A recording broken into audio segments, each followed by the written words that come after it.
What's up, YouTube? Okay, we're going to talk about something really important, something that I love so much, that is Children of the Corn. I love Children of the Corn. I love it. I love it. It's one of my favourite, actually. It's my second favourite Stephen King adaptation of all time. The first one being It. I love it. And I'm pretty sure I'm probably going to do a review on that at some point just because I love it so much. And it's one of the only books I own of Stephen King too. But yeah, right now we're doing Children of the Corn. I have 1 through 7 except for number 5. I've never seen number 5. I will own it at some point, but we're not including number 5 in this review, except from what I know of it, and that's not much. But the rest of them, yes, I have seen several times, and I have much knowledge, I hope. But yeah, so basic plot of number 1 is Linda Hamilton from the Terminator movies. And her partner, whose name I have actually forgotten. The movie opens with a flashback, and it is 3 years previous to the present film date.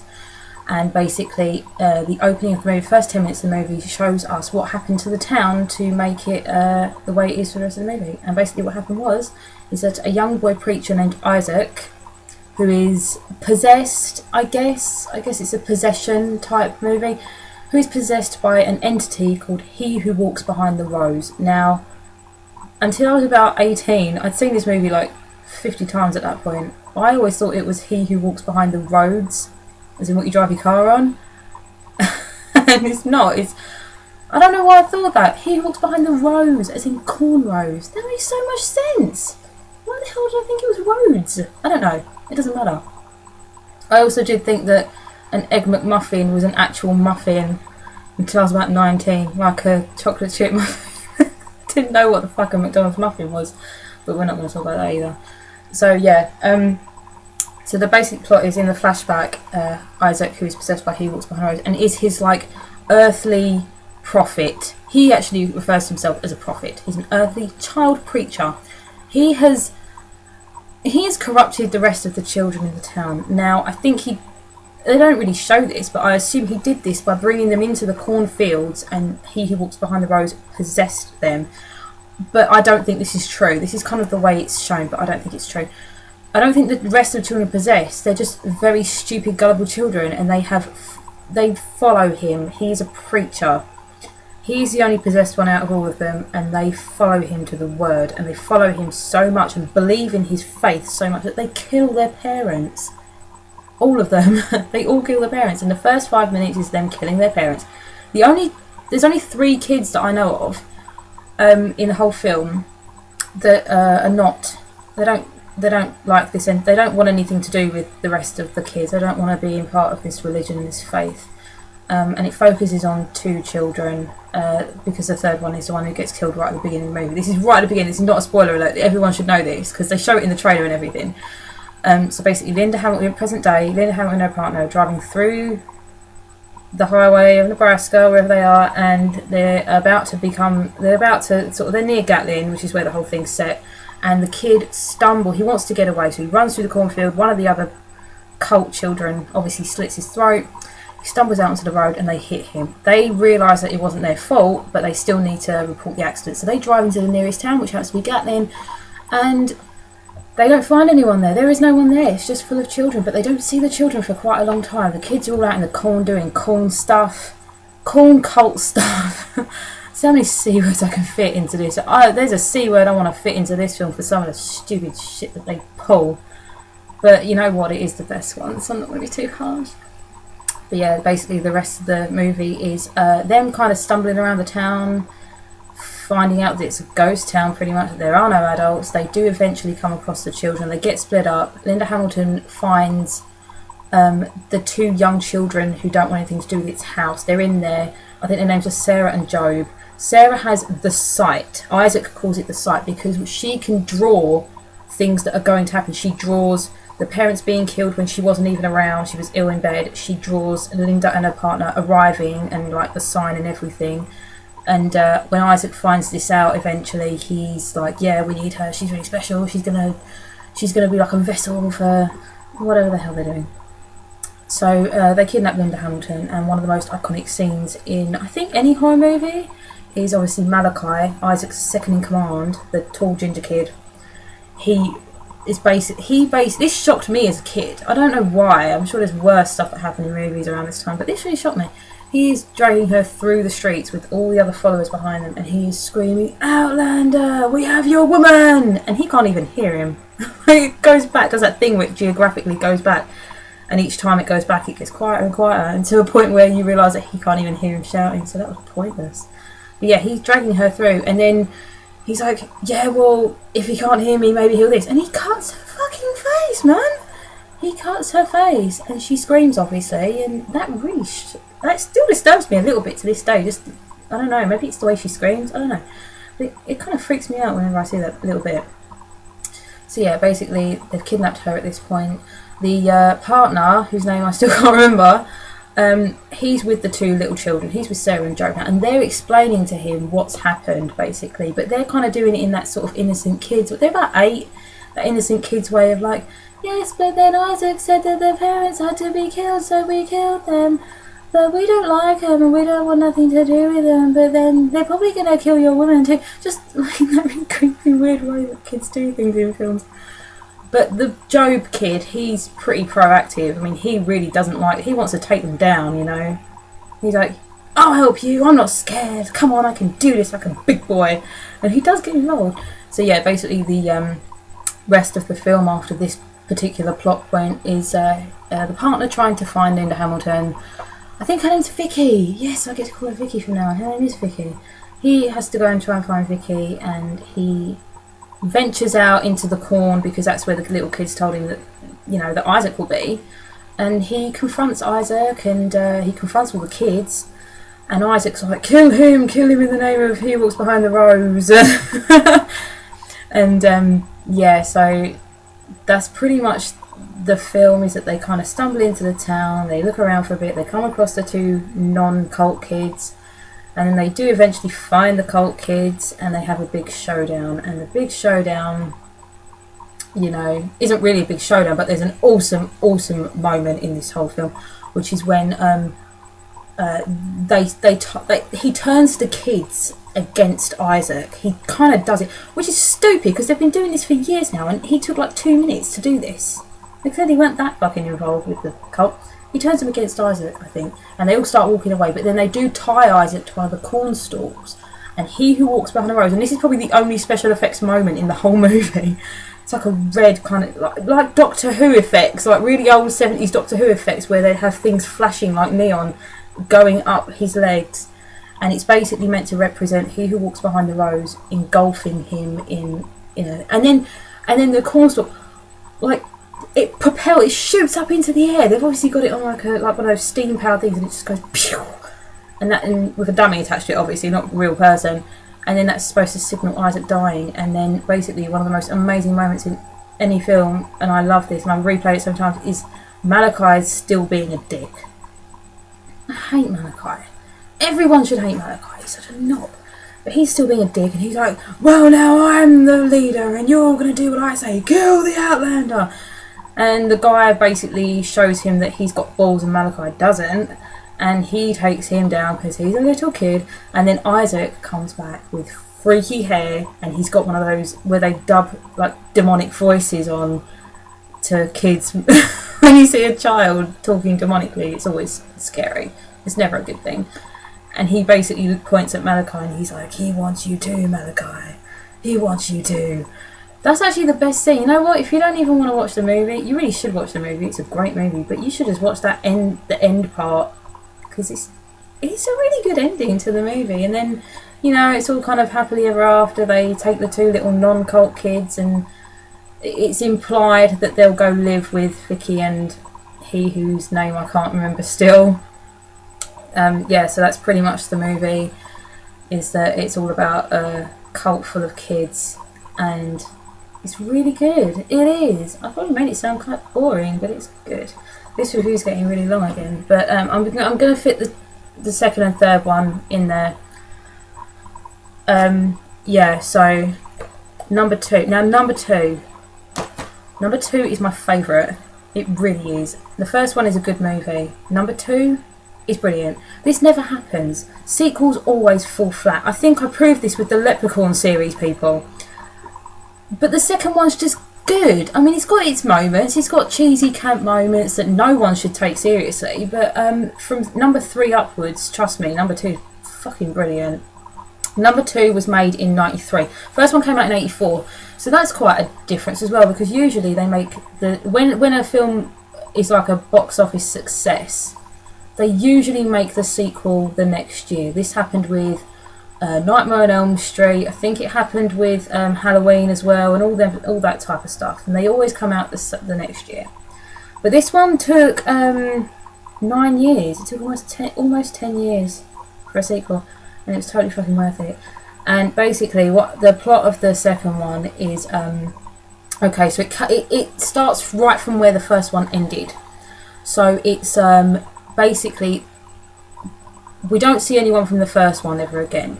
And Isaac's not in this one either. Isaac doesn't appear again until number 6, Isaac Returns. Okay, that's what it's called. Just me saying it again. So basically, the second one begins with a bunch of reporters who have now come into Gatlin because there is talk of a cult full of kids who have killed their parents. And right in the first 3 minutes, we find all the bodies of the parents, where all the police and all the state police and whoever have come and they've took all the kids. And the plot of the second movie is rehoming the children who are left behind, who didn't die or didn't run away, have never been found again. Basically, there's a bunch of kids left over who are now, they're really weird. They're just like, we only see the corn. That's it. Just really messed up. So basically what they do is they disperse them into the nearer town of Hemmingford, and they rehome them, like foster them for a while.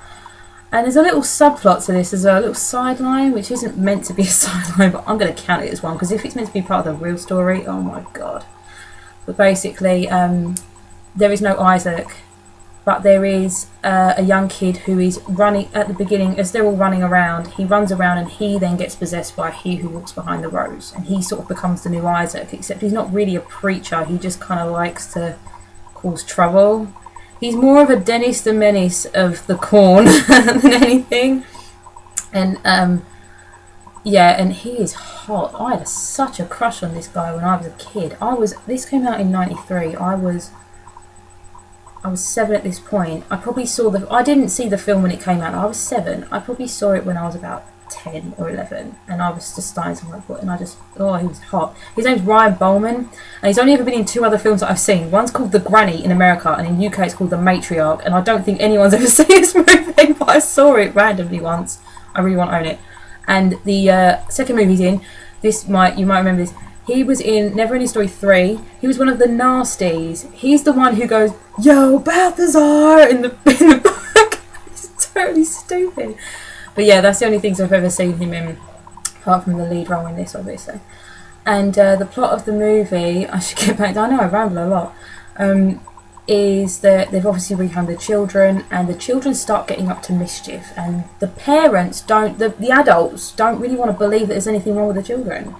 Now, we follow a reporter who's come to Gatlin with his teenage son, because his teenage son's been getting into trouble, so he's now got to spend time with his dad. His dad's a bit estranged from him, so we have like a family dad issues subplot there. And the teenager meets a teenage girl, and there's a bit of a mini love story going on there too. It's basically just a guy trying to shag some teenage girl, and she's like, yeah, but it's like the 90s, so she'll let him. So the dad as well also has a love interest subplot as well, which is so, oh god, it's so 90s. They just do it all the time. So yeah, they and she homes some of the kids. This woman, that the dad's love interest, she homes some of the kids. And basically the dad's a reporter, and he's come to report on the story. They end up staying in the town for however long this movie lasts. I think it only spans over maybe a week or so, a few days at least. And the kids do things. They kill some of the adults in random ways. I think they kill one of the doctors by chucking a load of needles in him and then dropping all their lollipops on him. Oh, the best one. This is the subplot I was talking about. There's this weird Wizard of Oz subplot. I don't understand why they thought that they should put this in here, but they did. There's 2 really elderly women, and one of them lives in her house, and it's raised up on like little stalks. I think she plans on moving the house. She wants to get out of the town, especially because she's the only one who turns around and goes, "The kids are evil. The kids are freaking evil. Don't let them in your homes. They're evil." And she wants to move her whole house. I don't know how the hell she thought she was going to do that. So they kill her by making her go under her house to find her cat, and then they release the pressure valve on this contraption that's holding her house up, and it lowers. And she's kind of like the Wicked Witch from The Wizard of Oz. That's what the subplot is. It's the Wicked Witch from Wizard of Oz. And they drop a house on her, basically, and her legs are sticking out. Then what happens is eventually during the rest of the movie is her sister, who's probably her twin sister, she comes along. She's like, "They killed my sister. They killed her. They dropped a house on my sister." And yeah, she's like the other one. She's like the Wicked Witch of the East, or whoever the fuck it is, or the West. I don't know. And they kill her. And I think this moment's been used in sort of top moments of horror movies. She has an electric wheelchair, and the Ryan Bowman character, I think his name's Micah. I'm pretty sure his name's Micah. So that's my stomach. His name's Micah.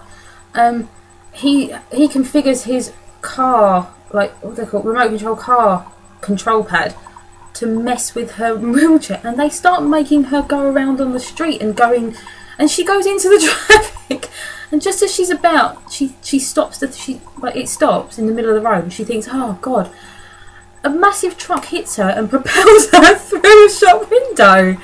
It's blatantly a dummy, but it's really funny. And if you like, as I say, if you never want to watch the movie, you can just watch that one scene. It's so funny. I mean, this is supposed to be a kid who is possessed by the most evil and old entities, and he makes her go through a window by messing with her wheelchair. I don't understand. Oh, it doesn't matter. It's still really funny though. But that's pretty much the whole movie. Is that they just cause mischief and they kill a few people here and there.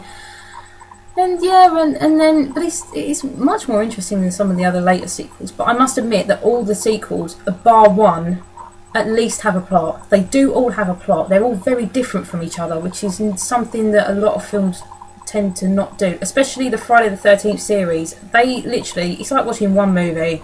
They're all the same movie. They really are. They're still good in their own way, but it's the same recycled plot. But this isn't. They're all different, so... Yeah, so basically by the end of the movie,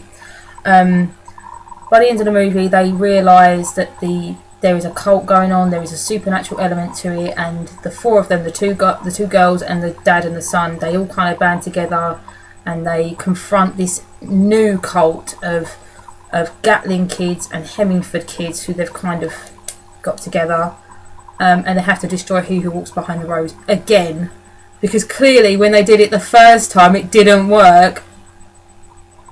Fucking did. So stupid. Yeah, so they have to do that again, really. And they also liked it in this movie. They enlisted the help of a Native American. I don't know why they do this in films. I think it's not racist, but I think it's very stereotypical. You know, they basically get him to come and explain why all the kids have got messed up, and apparently it was some bacteria that's on the corn. And it goes back to when Native Americans used to harvest their corn or something like that. It's not really a proper plot, it's just a random character they like to throw in there to make themselves sound smart. Yeah, so basically by the end, I don't really want to give the ending away, but I think I kind of need to, because there's a really awesome scene right at the end. I won't actually say how it all kicks off at the end, but there is a certain character who ends up going through a wood chipper. And it actually makes me... I still can't watch it to this day. I'm not a big fan of gore anymore. I used to be okay with the gore. I don't like gore very much. It depends what it is. But I can't watch that anymore. He goes through it and he's proper screaming. So you do get a bit panicky for it. You pity him and you're like, God, can you imagine if that happened to me? But then they show the chunks of flesh and blood coming out the other end, and it's just sick. It's really gross. It's pretty cool for what it is, but it's gross. But yeah, that's number 2. I'm going to end it with that. Oh my god, this is like 20 minutes long. Really quickly, I'm going to do number 3. I think number 3 will be a lot quicker than the other 2 though, because it's a pretty simple plot. Number 3, Urban Harvest, if I'm right. Yes, oh, the number 2 was called The Final Sacrifice, by the way. Number 3, Urban Harvest, revolves around 2 brothers who, right at the beginning of the movie, one of them, the younger one, I'm pretty sure his name is Eli. I can't remember the older brother's name. I'm really shit at learning my stuff. I should have learnt this beforehand. Yeah, the younger brother's called Eli. He's the one who's possessed, by the way. And he's more normal. All the other possessed prophets in the other movies were kind of very stoic. Yes, I'm possessed and I'm going to be very evil for this movie and not say much. He's a bit more animated. And basically they've got a drunk, sort of abusive dad, and he gets rid of the dad right at the beginning, in quite a gross way. The 2 brothers then are orphans, so they get moved to an urban city, people. This is what happens to white flipping Amish kids. What do you do with a white Amish kid? You send them to the ghetto. That's what you do. They get sent to the ghetto, people. And this is not me just saying that it's the ghetto. I mean, this is like really stereotyped in this movie. I mean, they really do, you know. But basically the plot of the movie is that the 2 boys then go to an urban area. They go to a city, and they're not used to being in a city, and Eli doesn't like it because obviously there's no corn there, but he brings his own corn anyway in his suitcase, which is evil corn. It's like contaminated corn. And funnily enough, the guy that fosters them is a corn expert. He grows corn, people. What a coincidence. What are the chances? So Eli kind of gets a sort of relationship with the dad because he wants to distribute his poisoned, he who walks behind the rose, possessive corn. Obviously his dad doesn't know this. He's just like, wow, this corn grows in anything. So basically Eli goes to an abandoned building next door to their house and he grows his evil corn there. He then, the older brother starts making friends. And he makes friends with a girl, I think. He makes friends with a boy and a girl, and they're brother and sister. And he has a bit of a love interest with the girl, and he has a bromance with the boy. So they've got their own little sideline, and then Eli's got his evil sideline going on. And basically the movie is watching him do his evil corn growing, and him make friends and come out of his shell. And then the climax of the movie is Eli then distributes this corn to children in his school. And they become sort of drones, possessed drones, and they all meet up in the cornfield. And if you're watching really carefully, you'll see Charlize Theron in there somewhere.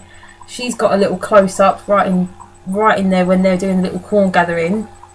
And the older brother and his friends then figure out what's going on.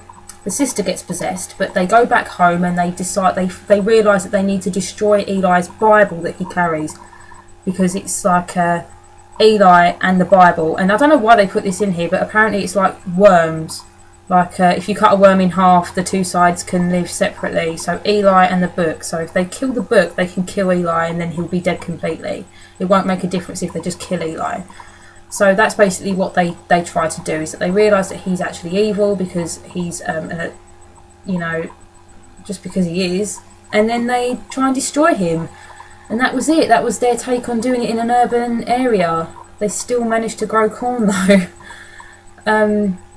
That's pretty much it. It's not a very interesting film. It's definitely worth a watch. I mean, you might even really like it because some of the death scenes are quite disgusting. Like, I will admit now that the this is a spoiler alert, so skip ahead like the next 30 seconds if you don't want to hear this. But the friend, the brother of his love interest, does get killed, and he gets killed in the most disgusting way. It's like his neck gets pulled up, all like his spine goes up, and everything gets pulled off, like his arms and all that, by bits of corn.